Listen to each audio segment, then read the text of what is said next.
En Memorias que Perduran de hoy, vamos a tener una grata conversación con el doctor José Antonio Rocha.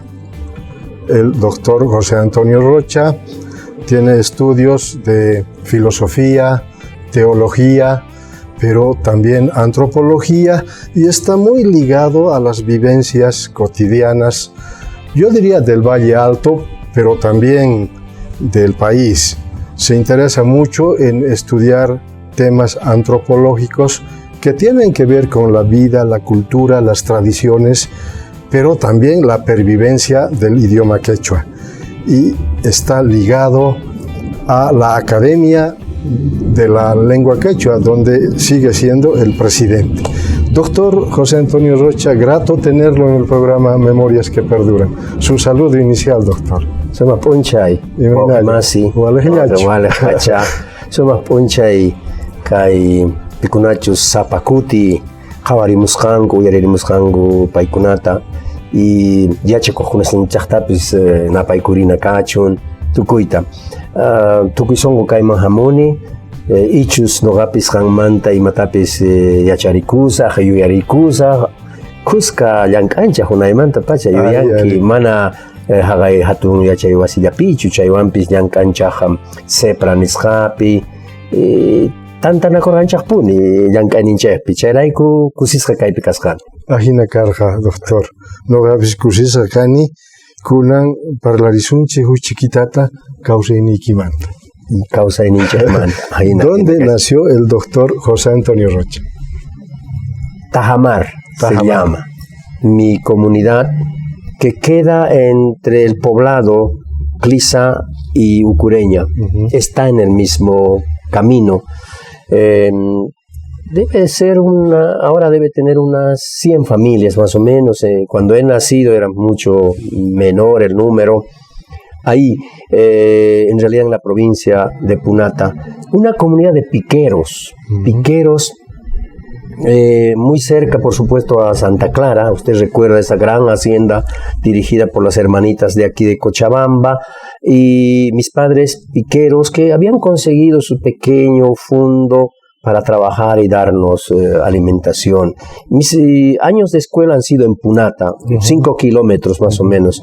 Recuerdo cómo íbamos todos los días, como mucha gente ciertamente ha hecho, tal vez probablemente usted ha hecho ese camino. La primaria he hecho allá en Punata, en la escuela Andrés María Torrico. La secundaria lo he hecho acá en Cochabamba, en el Colegio Seráfico. Nos hemos ligado con el Colegio Seráfico a través de los padres de Tarata, ¿no? Los franciscanos. He concluido mi secundaria en el Colegio Pío XII, el año 69, mire, tanto tiempo, y la universidad ha empezado en Argentina. El primer año lo he hecho en Argentina, en Córdoba, en la ciudad de Córdoba, precisamente con filosofía. Posteriormente, por motivos de que acá no había filosofía ni teología, me han pedido que vaya a otro país. He ido a Brasil. Entonces en Brasil he estado 4 años estudiando también filosofía y teología, y allá he tenido gratas experiencias y debo recordar, y vale la pena nombrarlo en su programa tan importante. Maestro como por ejemplo Leonardo Boff, he tenido como maestro a él, el teólogo de la liberación, de quien tengo muchas experiencias. Después del año 75 he vuelto a Cochabamba, donde he continuado los estudios de filosofía, teología, ciencias de la religión en la Universidad Católica, muy cerquita acá. Concluyendo el año 82 con una tesis de licenciatura sobre el Tatala, ¿no? Las coplas de Santa Veracruz. Posteriormente, el año 84-85, he empezado mi maestría en Ciencias de la Religión y Antropología. Ahí ya empecé a consolidar, digamos, mi inquietud, que ya apareció en mi tesis de licenciatura con Santa Veracruz. Y después de la maestría he vuelto a San Simón, a la docencia. El año 94 nuevamente a Alemania para hacer mi doctorado. Pero algo que vale la pena aquí en esta mi vida también no ha sido así lineal académica, sino que me ha dado también fortaleza en muchas cosas que hemos emprendido, por ejemplo en CEPRA, en la misma universidad. Mi trabajo y mi importancia en estar en el Valle Alto, ¿no? Con las organizaciones campesinas. En ese sentido, el año 90-91 he sido concejal. Antes se llamaba munícipe. He sido munícipe en Punata, precisamente por el trabajo con las organizaciones campesinas. Ahí en ese tiempo también por Punata hemos trabajado con el que se llama Macho Rodríguez, nuestro Alberto Rodríguez, con quien hemos creado el Instituto Universitario Politécnico del Valle Alto, ahora Facultad Politécnica del Valle Alto. Como IPU ahora, ¿no? Antes era IPU más bien. Antes era IPU. Antes IPU, sí, Instituto Politécnico Universitario, en los años 92, y ahora ya es la facultad. Y todo eso me ha alimentado la vida de la docencia.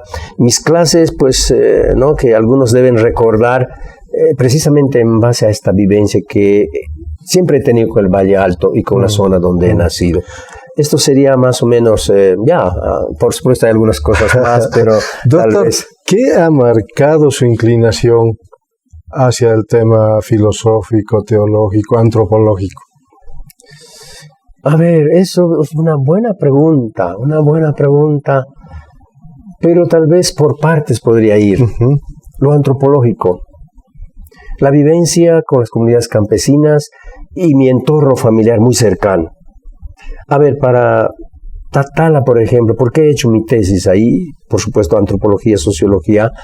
Me estoy acordando de que mi madre nos decía, faltando meses para el Tatala, ahora tenemos que amasar la bosta de nuestros animalitos, una especie de panecillos, y después los dejamos secar. ¿Para qué? Para ir a visitar al Tatala. Entonces, siempre me ha llamado la atención, a ver, ¿y qué es esto? ¿Y por qué tenemos que hacer? A la mamá le preguntaba mucho, ¿y por qué tengo que ir yo al Tatala? Claro, ella iba contando de que eso había recibido desde sus abuelos incluso, ¿no? Entonces, eso sí me ha llamado la atención. Y debo recordar una cosa, como hombre de radio me va a entender. Cuando salí bachiller, yo empecé a hacer programas de radio, en la radio precisamente Don Mendoza. La Voz del Valle. La Voz del Valle, sí, después he hecho en Continental, a Víctor Hugo Terán lo he conocido ahí, y empecé a hacer programas de radio sobre temas de cultura. La Pachamama, Todos Santos, todo eso. Algún día tengo una experiencia, os debo contarlo acá, porque ahora las cosas han cambiado, y precisamente aquellos que criticaban, ¿no? Ahora sí están convencidos de que hay que fortalecer la cultura. Un día voy a una peluquería, estoy allá sentado haciéndome cortar el cabello y de repente escucho una voz de un joven que dice: ¿qué será esos programas en la radio? Ñaupa tempos manta parlango y mapunitas chay pachamama y mat carnaval. Ahora digo, quien no se refiere a eso dice: hemos perdido la identidad cultural. Claro, entonces fíjese, claro. Yo creo que ha habido el entorno bayuno, familiar, y otra cosa tal vez también por ahí, mi temprana experiencia con otras culturas. Le diré, en el colegio seráfico se llamaba, del año 64 al 69. Me he hecho estudios con tarijeños, con cruceños, benianos, pero desde el punto de vista cultural ahí, guaraníes, chiquitanos. Yo creo que esto fue también una experiencia que me marcó. Una apertura hacia otras culturas. Apertura a otras culturas y como en un espejo, ¿no ve? Cuando nosotros nos vemos, pero no soy yo como ellos, soy distinto.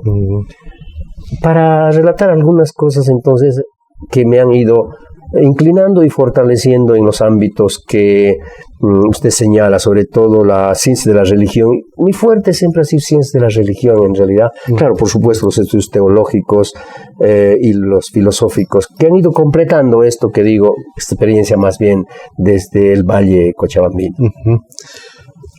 En su libro, Desde el Maizal, señala que su tesis de licenciatura la ha realizado en Santa Veracruz. Ya.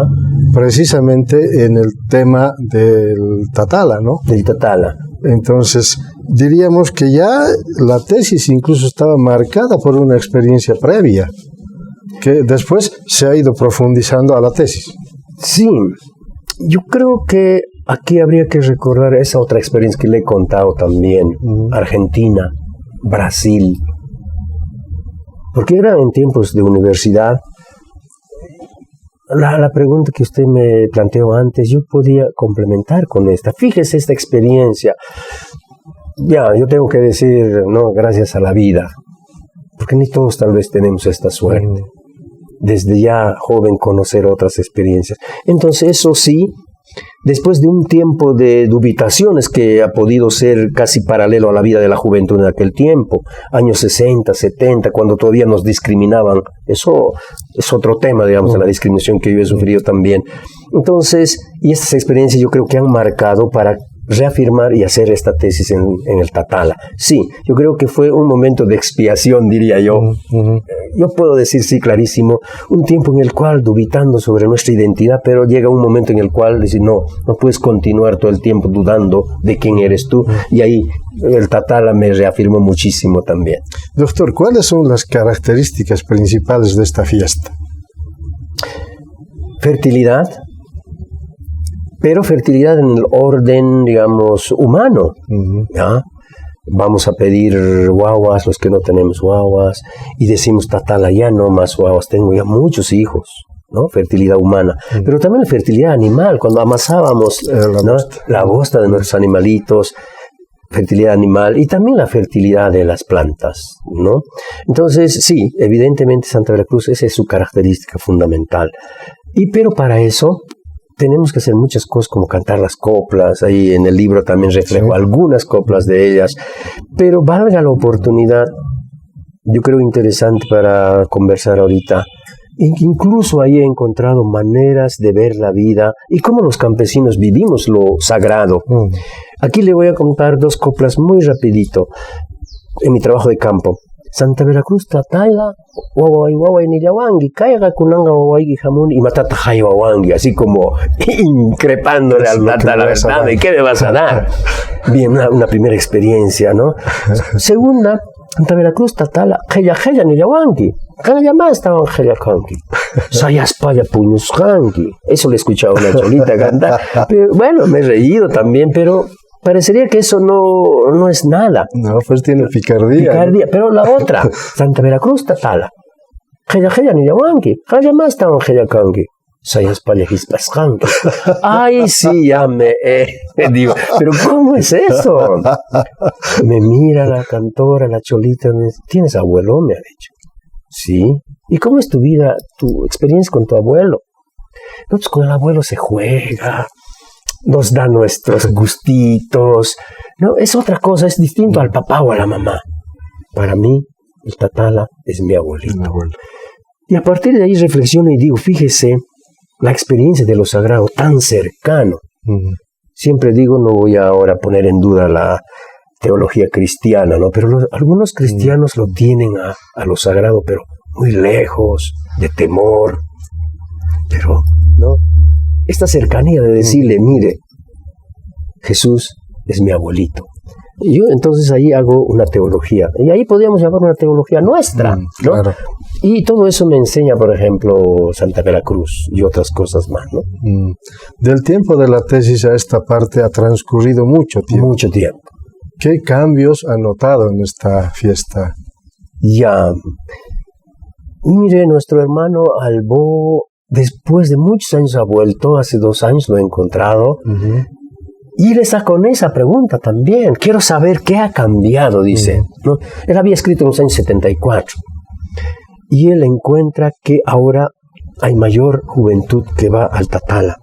Antes eran sobre todo mayores y niños, pero ahora hay mucha juventud, un primer elemento.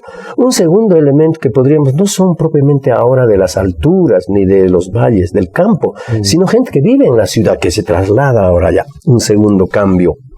Y del extranjero también vienen. Pero lo que yo puedo decir es que la continuidad también está presente. No ha cambiado mucho esa manera de relacionarse con el Tatala como alguien cercano y quien le va a resolver su vida familiar, su vida de la chacra, etc. Yo creo que eso ocurre porque en la esfera de la cultura hay ciertas cosas que cambian muy velozmente, ¿no ve? La tecnología, por ejemplo, ¿no? ¿En cuántos años ha entrado el Internet a Bolivia? Digo, 10 años debe ser. Pero nuestro quechua sigue ahí. ¿ve? Claro. Nuestra manera de relacionarnos sigue ahí. Entonces, en la vida del ser humano, ciertas cosas cambian muy rápido, otras cosas se van manteniendo y otras serán muy lentas. Y por eso seguimos Jeshuaruna Kasan siglo XXI Pips Kasan Chay. Entonces, algo ha cambiado, pero algunas cosas siguen manteniéndose. Otra temática que está reflejada en el libro Desde el Maizal es el carnaval. El carnaval. Ya. Es importante también, sobre todo el antropólogo y el científico social, en realidad los comunicadores sociales también hacen ustedes trabajo comparativo. Nosotros también hacemos trabajo comparativo. Interesante el carnaval, con un trabajo comparativo, uno llega a decir que el carnaval no había sido en todas partes igual. Hay periodos de festejar carnaval en un lado distinto que el otro. Hablemos, a ver. Nosotros empezamos con el Mishka Carnaval. Fíjese, ¿cuándo es el Mishka? Mishka es en enero, ¿ya? 1 de enero, 2 de enero están haciendo el Mishka Carnaval. Después viene los días propiamente del carnaval, sábado, domingo, lunes, martes de carnaval y miércoles, ¿no? Los que son católicos dicen Chaykamaya Carga, ¿eh? Miércoles de ceniza. Miércoles de ceniza. 15 puncha y ya chacaman carga. Pero fíjese en el Valle Cochabambino, y no solo en el Valle, sino en el altiplano, el carnaval continúa hasta Pascua. Pascua, cuando resucita Jesús. Entonces nosotros tenemos un ciclo de festividades muy diferente al mundo, por ejemplo, europeo en cuanto al carnaval. Otro elemento, no es tiempo de desenfreno, como dice mucha gente, ¿no? Carnaval, hay que darle a la carne todo lo que sea. Carne estolenda. Y miércoles nos golpeamos el pecho y ya nos convertimos. No es ese. Fíjese que el carnaval para nosotros es tiempo de juego. Pujya y chera y uchaningu, sucre pega pujya y cheri. Y en el altiplano aymara también dicen el anata, el hisca anata, el macho anata o el viejo. Entonces, para nosotros, en realidad, el carnaval es tiempo de juego. Tiempo de juego y de alegría. ¿Por qué? Como diría Guamán Poma de Ayala, había el tiempo del Hatun Pojoy. El Hatun Pojoy era fines de enero, febrero, marzo. En ese tiempo era la gran cosecha. Y si hay buena cosecha, la gente se alegraba. Y por eso empezaba a jugar con agua también. Entonces, en realidad, el carnaval es muy distinto a lo que puede pasar en otros lados. Leyendo el libro también se cuestionaba si el campesino ríe, se alegra. Sí. ¿De dónde ha surgido ese criterio de que la persona puede ser totalmente serio y nunca estar alegre, riendo? Ya. En este programa, pues muchos siguen este programa, seguramente estará siguiendo, pero entonces va a escuchar un hermano nuestro, comunicador, cieguito ahora, no sé si se acuerdan. Lucio Choque. Lucio.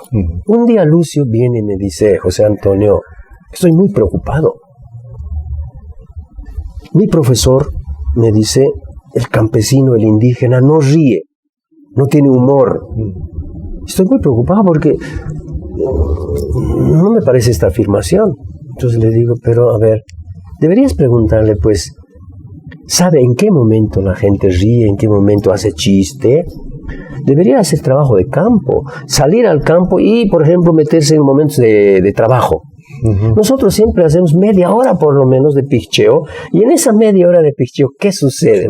Los chistes, los chismes, los cuentos. Entonces yo le dije a nuestro hermano Lucio, la cuestión es no saber si el campesino ríe o no ríe, o hace chiste o no hace chiste, sino en qué momento. Todo tiene chiste. Claro. Y aquí debo hablar una experiencia de campo también, de nuestro estudiante, que también seguramente se va a acordar. Hemos ido a trabajo de campo a Chicaloma, hace años ya. Hemos estado una semana. Entonces mis estudiantes pues no hacían trabajo de campo en realidad, y ya paseaban todo, y yo cada día les decía, hemos venido a hacer trabajo de campo, esto, una semana. Hasta que una mañana a mí me hacen despertar a las 3 de la mañana, tanto nos has dado sermón, ahora pues escuchándonos a nosotros también. Algún estudiante mío había grabado mi voz, esos sermones que yo les daba, ¿no? Y así, entonces estos bandidos ahora se hacen la burla de mí, digamos, ¿no?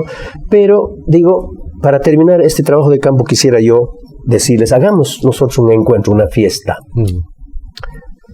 ¿y qué vamos a hacer? Bueno, vamos a tocar, alguno cantará, etc. Y de repente un aiquileño, estudiante nuestro, que nunca habla en clases, nunca hablaba ahí, en ese momento dice, doctor Rocha, ¿puedo cantarle una copla? Me ha dicho.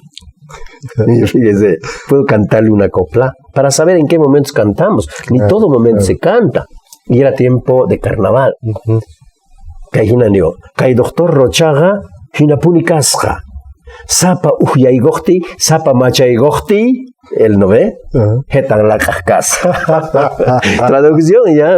Este doctor Rocha así siempre había sido. Cada que yo me mareo, claro, daban sus yungueñitos ahí. Dice que bota la jeta, digamos. Por ejemplo, ahí está. ¿En qué momento debe cantar y en qué momento no debe cantar? Claro, eso digo, ¿no? Estamos llenos de humor, de todo picardía. Tiene su momento. Todo tiene su momento. Y los estudiantes me han mirado qué iba a decir ese rato frente al estudiante mío, ¿no? Le digo, no, tienes toda la razón. Esa copla te la acepto porque estamos en carnaval. Entonces hay que saber cuándo es la picardía, el humor. Eso le dije a Lucio. Habría que saber. Y solo la vida intensa con nuestros pueblos nos va a dar el camino, ¿no? Para no tener una falsa imagen de que el campesino no hace chistes, no es pícaro, nada. Hay que saber en qué momento. A propósito de la picardía, del humor, el quechua, por cierto, tiene mucho de eso. Principalmente los apodos. Los apodos. ¿Verdad? Ya. ¿Qué habría que hacer en el tema del idioma, del quechua? ¿O qué se está haciendo ahora desde la academia?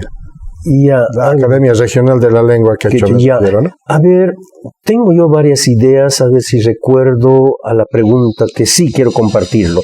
Pero antes permítame decir lo siguiente. Adelante, doctor. Tenemos que recordar a nuestro hermano también Aguiló.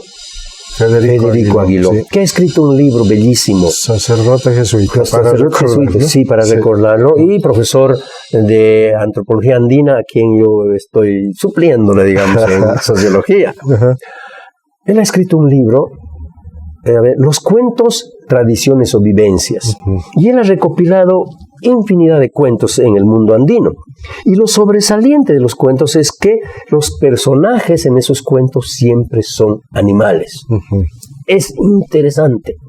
Si comparamos con otros cuentos de Europa, por ejemplo, ¿quiénes son los personajes? Son seres extraordinarios, ¿no ve? A diferencia de lo nuestro, siempre es animal. El cóndor y, digamos, y el oso.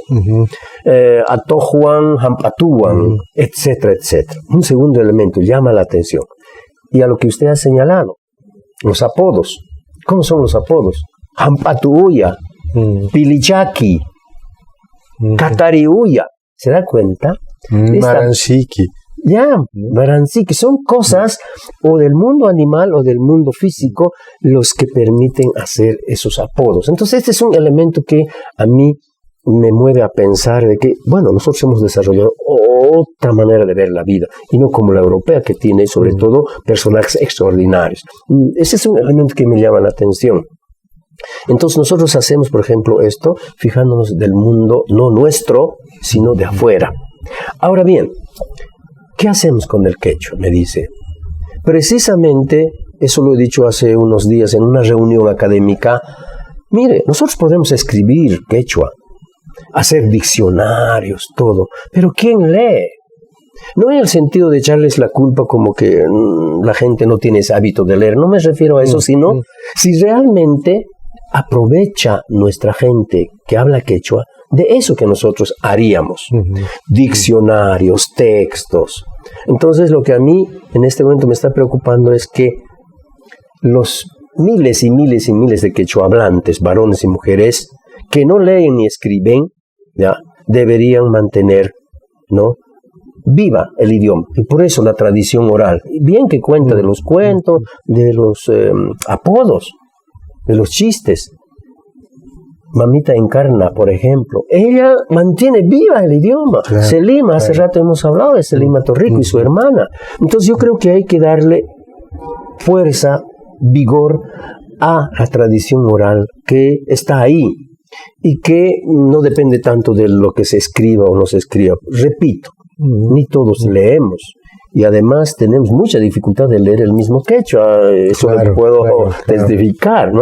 Importa entonces, y en eso está la Academia de Quechua, fortalecer a los sujetos del habla quechua, y no de los que escriben y leen, sino de los que vivimos, cantando, con coplas, etc. De hecho, hay muchísimo material que se ha escrito. El diccionario del profesor Eliseo Grájeda, por ejemplo. Yo permanentemente acudo a ese diccionario, porque me permite tener claridad, a veces cuando tengo dudas de palabras quechuas, ¿no? Y creo que ese es un aporte interesante. Usted lo ha conocido. Claro, lo he conocido. He hecho un prólogo también. Grájeda, sí. Yo estaba, sin embargo, diciendo, claro, no desechamos esto. No, en ningún momento. ¿No? Es necesario. Sin embargo, los cientos de miles de quechua hablantes pueden leer el diccionario que usted lee. No, por supuesto. ¿No ve? Entonces yo estoy en ese sentido ocupándome, no solo exclusivo, pero dándole prioridad a eso. Porque no leen, escriben, ¿no? Por supuesto hay que seguir haciendo, hay que seguir investigando, la carrera de lingüística tienen que trabajar, los maestros de quechua tienen que trabajar, pero ¿y los demás? ¿Quién se acuerda de los demás? ¿No? Entonces hay que fortalecer. En un tiempo, doctor, en CEPRA hemos producido una buena cantidad de radionovelas en quechua. Lástima que ahora esa experiencia se haya perdido. Creo que ese era también uno de los elementos vitales para llegar al área rural principalmente. Trayendo transformaciones sociopolíticas, pero de altísima significación para Bolivia. Recuerde, yo estoy por mi lectura, nunca he escuchado, pero por mi lectura sé, por ejemplo, que Radio San Gabriel de La Paz ha producido pues muchísimas novelas en aymara y ha traído, ¿verdad?, transformaciones importantísimas en estas últimas décadas. Y yo puedo decir que esas novelas que ustedes han producido en idioma quechua también trajo transformaciones muy importantes. A eso nos estamos refiriendo, a la tradición oral. Nosotros, la mayoría, digamos, no somos tanto de tradición escrita, sino más bien de la tradición oral. Eso, novelas, y la gente escucha, por supuesto, y va a dar, digamos, va a darle tiempo a esta. Eso es lo que quería remarcar un poco. Doctor, pasemos a su actividad académica. ¿Cuáles son los logros de su trabajo académico, tanto en la Universidad Católica, la Universidad Mayor de San Simón? Agradezco mucho porque en el caso suyo también, ya son nuestros colegas.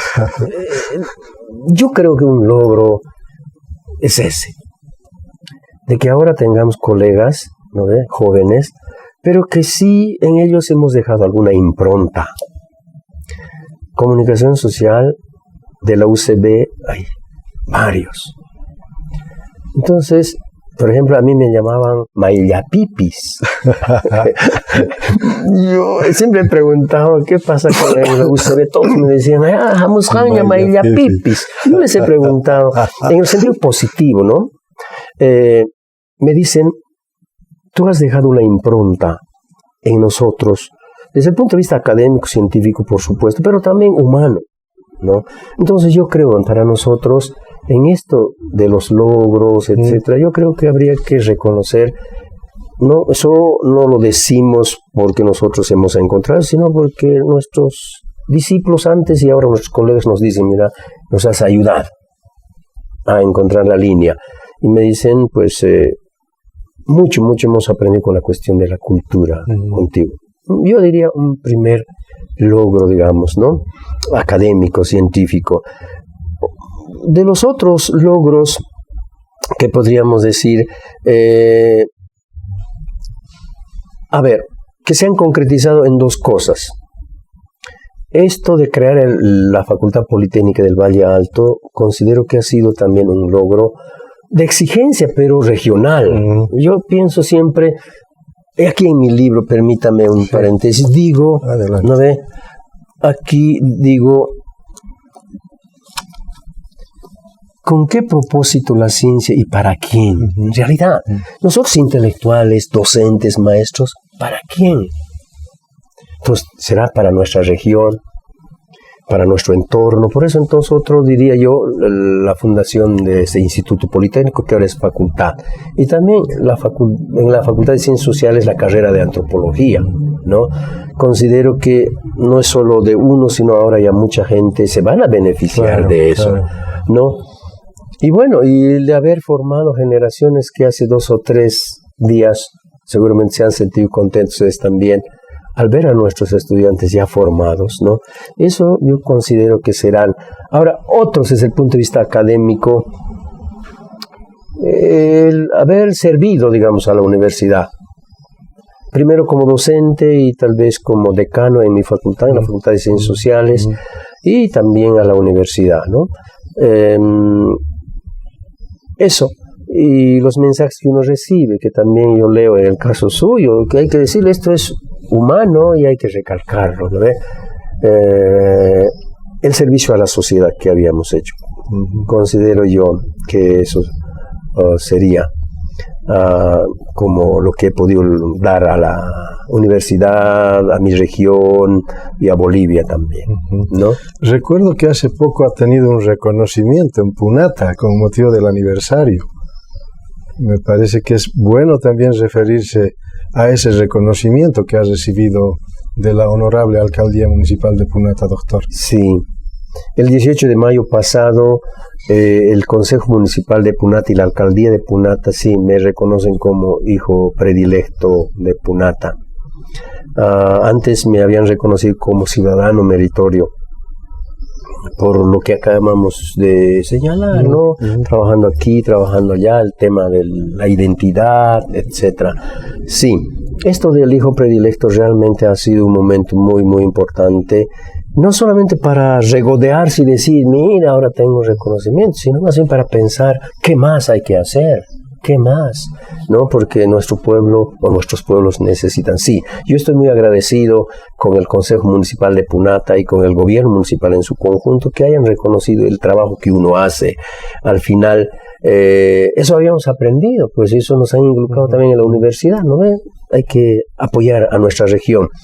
Y eso es también relacionado con lo que para quién escribe, para quién uno hace lo que hace, como en el caso de la mayoría de nosotros, ¿no? A propósito del apoyo del que está hablando, sé que usted ha apoyado también la implementación de este Museo de la Chicha en Punata. Sí. ¿En qué consiste este museo? Si pudiéramos conversar sobre este tema. Algunas ideas le hemos dado a los gestores del museo. El ex rector, precisamente Alberto Rodríguez. El amigo macho. El macho Rodríguez, sí, ¿no? Entonces, en lo que sí hemos podido apoyar ha sido desde la literatura antropológica, qué es la chicha en realidad en nuestro contexto, ¿no? Y después otras cuestiones de práctica también, como habrían escrito algunos autores, memoria y borrachera, por ejemplo.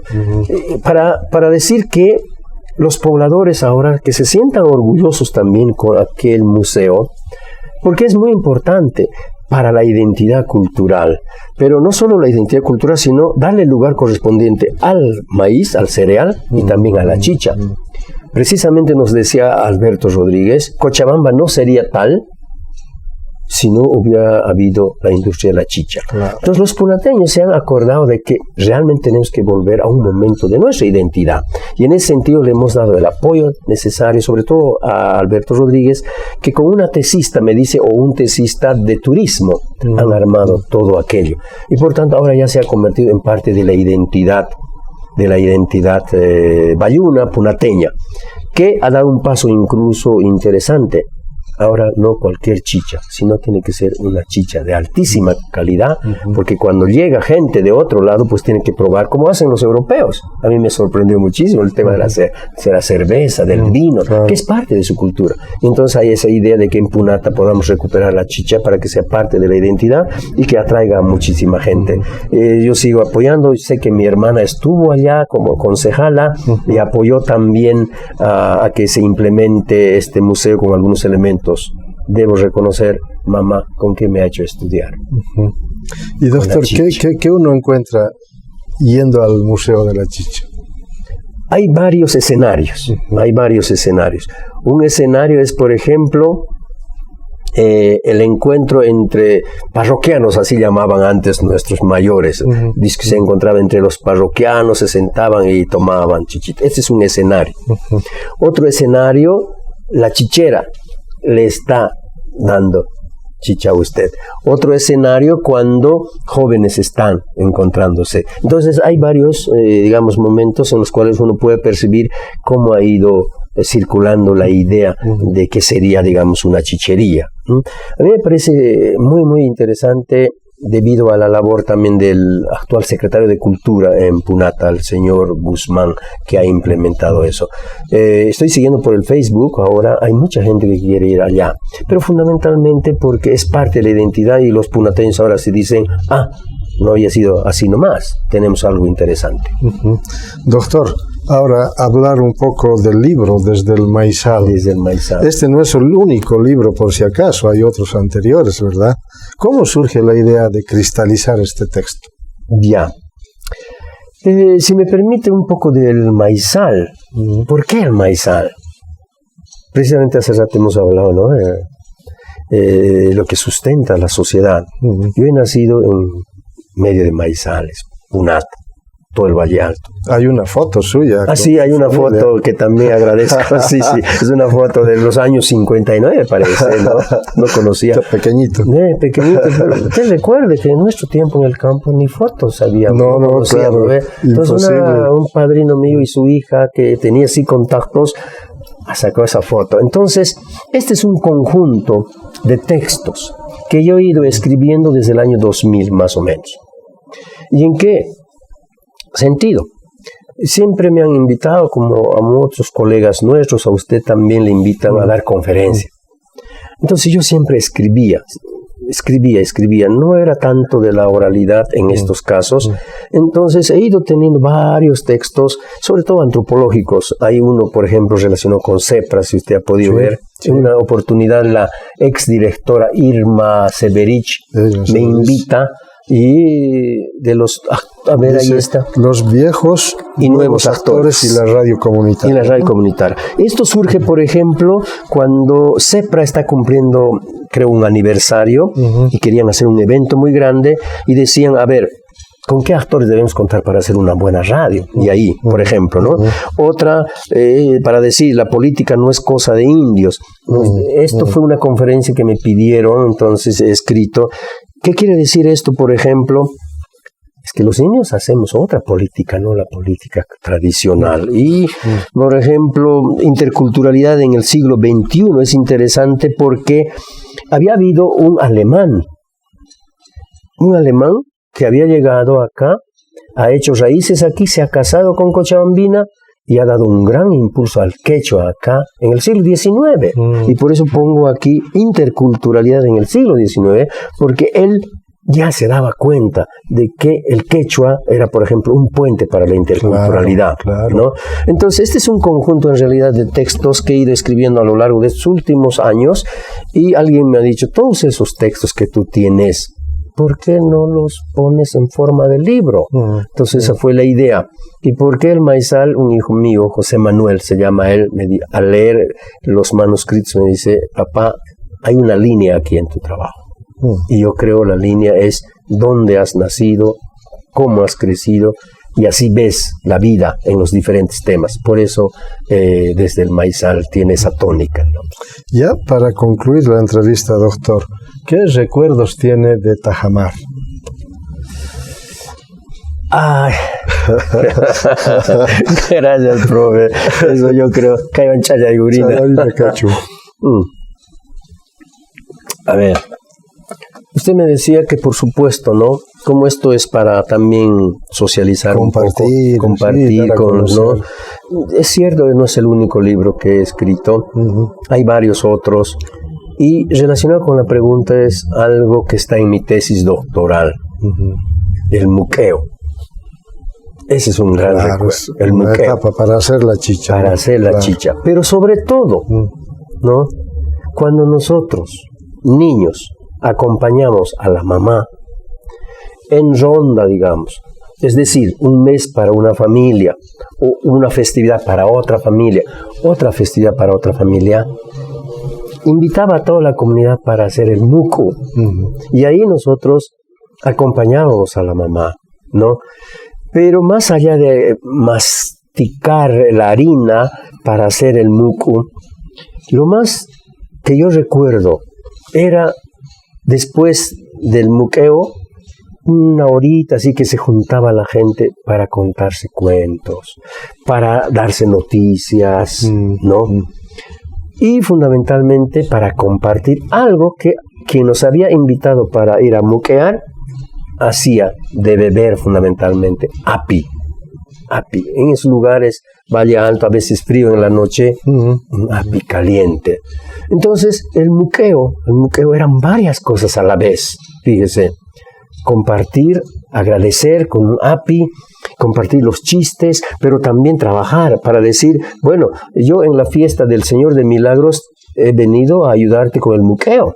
Ahora, con la mamita de Urcupiña, tienes que ayudarme a mí en el muqueo.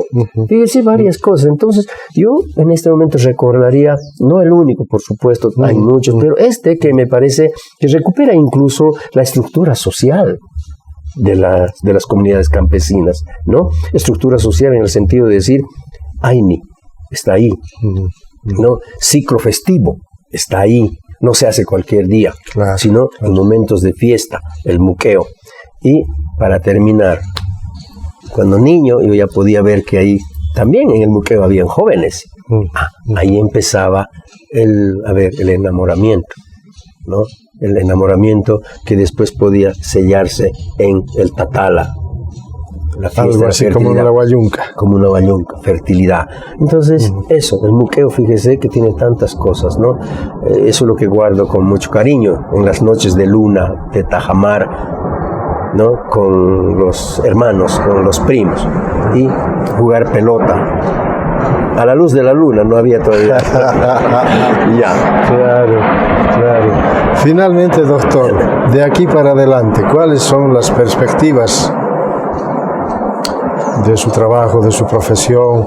Ya, algo que me gustaría compartir, como digo también en la introducción del libro, al momento de componer este libro, estoy trabajando sobre los judíos sefardíes en el Valle Alto. Villa Rivero han dicho que ha sido el lugar más privilegiado de los judíos sefardíes. Villa Rivero y Vacas, pero también Toco también, Arani, ¿ya? Para hablar del Valle Alto, pero hay ya textos, Santa Cruz, Valle Grande, también, sí, y probablemente Tarija, por las consecuencias, a ver si nos alcanza el tiempo para decir por qué. Entonces, ahorita estoy en eso, me gustaría rearmar, digamos, la composición étnica del Valle Alto, ¿no? No solo eran aymaro hablantes, no solo quechuas, sino también los españoles, pero junto con ellos los judíos sefardíes. Y me dirá, ¿dónde está algún elemento para decir que sí habían judíos sefardíes? Y yo hasta este momento he encontrado 3 por lo menos betas, pero comentemos uno nomás, los apellidos. Bermúdez, Velázquez, Sánchez, Rojas si quiere, Torricos, Álvarez, esos son apellidos judíos sefardíes, ¿ya? Ramírez, por ejemplo, ¿no? Otro, ¿cómo es que explicamos el pan de Toco, pan grande y muy planito, ¿no? ¿Cómo explicamos el pan de Arani? ¿Cómo explicamos la huayunca que no encontramos en otro lado? Encontramos en Cochabamba nomás, ¿ya? Sí. Por último diría las coplas. ¿Por qué no hay estas coplas de carnaval con esta picardía? Pero sobre todo la estructura en otros lados. No hay en el norte de Potosí, no hay en el altiplano orureño, no hay en el altiplano paceño, pero sí hay en Tarija, hay en Valle Grande, Cochabamba. El otro día hablaba con el profesor Valderrama precisamente, ¿no? Y me da una idea, probablemente el puchero, otros platos, tendrían también una simbiosis con esta cultura judío-sefardí que ha llegado a América. ¿Y quiénes eran los judíos sefardíes? Eran los judíos que fueron expulsados de la península ibérica, Portugal y España. Y si querían quedarse ahí, tenían que convertirse al cristianismo. Entonces dice que miles y miles de judíos no querían convertirse. Entonces prefirieron al sufrimiento en Europa con la Inquisición y todo eso, prefirieron acompañar a los conquistadores. Colón, dicen algunos escritos, que también habría sido judío sefardí. Pizarro ha traído judíos sefardíes. Almagro, mi colega Edwin Claros de Arani, ha escrito un texto, los Pizarro, los primeros Pizarro que llegan al Valle Alto, sería Fernando Pizarro, ¿ya? En 1538 estaba acompañado de judíos sefardíes. ¿Y quiénes son los judíos en el Valle? Los que viven, por ejemplo, en Clisa, usted tal vez ha escuchado, Pérez Rancho. Pérez, por ejemplo, es un apellido judío. Shimón Pérez de Israel, ¿no es? Pérez Rancho, Colpasiaco. Yo he conocido, usted también ha conocido, muchísima gente, gente esbelta, alta, de ojos claros. ¿Cómo se explica de tez eso? Blanca, ¿no? Tez blanca, ¿no? Diferente al ucureño, diferente al norte potosino. Entonces creo que sí hay presencia judío-sefardí en el Valle Cochabambino. Entonces estoy en eso y quiero darle lo más que pueda, porque creo que sí nos va a orientar en muchas cosas en la formación de nuestra identidad también. Tenemos una identidad, por supuesto, ibérica, pero también identidad quechua, aymara, y eso convendría decirlo, ¿no? Así somos. Termino diciendo, Javier Albó escribió un artículo que después tal vez conoce usted. ¿Por qué el Cochala es tan distinto? Porque este territorio era, digamos, lugar de visita de muchos pueblos. Por eso somos los Cochala tan distintos, no como los aymara, por ejemplo, ¿no? En eso estoy. Interesante, doctor. Estaremos a la expectativa de su nuevo libro. Yo también estoy muy... muchas cosas me van a aclarar, incluso físicamente. Claro. Físicamente. A mí me dicen, bueno, ya tienes algo de árabe. ¿Quién sabe? Los torricos. En Villa Rivero también hay. Bastantes. Toda esa gente. Entonces, estoy también yo con mucha expectativa. Qué bueno. Doctor, agradecerle por esta entrevista y su despedida final del programa Memorias que Perduran. Uyaririwankiña ichus wakinkuti. No gancho kupi mana gracias cancho nini. Mana tarinichu gracias. Wakingunat niwangu kanga pachirini wan. Pero no ganini mana sina. Pachi. Ichaypitaq tapuwangu y imanisuntaj tukupunapaj. Kay parlaykuritawan kay hina miskita parlararikuncha, hampis uyaririwanki, noqapis uyaririki, willariki, imanaykiman chaypaj, noqa nini yupaychayki. Y yupaychayki, diré en castellano ahora, había sido tener en alta estima a alguien. Chayrayku tukupunapaj niki yupaychayki, ¿no? En ese sentido, ¿no? Lo guardo en alta estima por haber posibilitado este momento, esta conversación. Chayo no tukupuyimos. Ancha yupaychayki, yupaychanita, memorias que perduran, ¿eh? Memorias que perduran. Chayo tukupuyimos. Ari. No gafis, doctor. Ya. Ancha tapuni, kusikuni, kay parlas kanchehman. Ajá. No gafis, kala kusisqa, kapakusan. Hinakachu. Tinkunakama.